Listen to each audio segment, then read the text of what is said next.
In the year 1000, the law of sines is actually discovered by Muslim mathematicians, but it is uncertain who discovers it first. In the 15th century, Nilakantha Samavai, a school mathematician, writes a book that contains information on infinite series expansions, problems of algebra, and spheric geometry. In 1733, Giovanni studies what geometry would be like if Euclid's fifth postulate was false. In 1870, Felix Klein constructs an analytic geometry that proves Euclid's fifth postulate.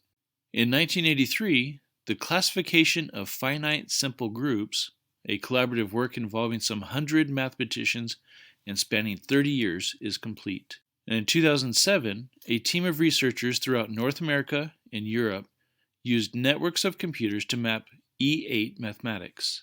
Because math has been around so long, there's been numerous new discoveries that help to define it.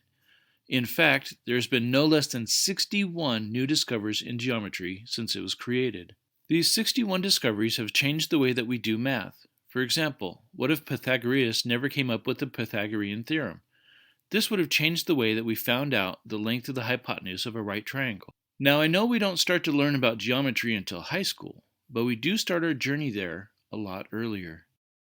We learn the basics about math and how to solve problems all the way back in kindergarten. As we get older, we learn more and more about how to solve life's problems. I'm sure that all of us aren't going to be solving geometry proofs for a living, but all of us will be using math the rest of our lives.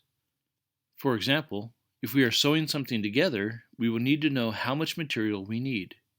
Or, if we are in construction, we will need to know how much materials to buy, and also if our walls are straight up and down. We can use Pythagoras' theorem to find out if we have a right angle for our walls. Or, if we're going to the grocery store, we need to know how much food to buy for the amount of people that we are trying to feed. So in closing, math is really important. And by learning how it came about and what it was used for, maybe it could be a little bit more important in our lives. Thank you for your time and have a great day.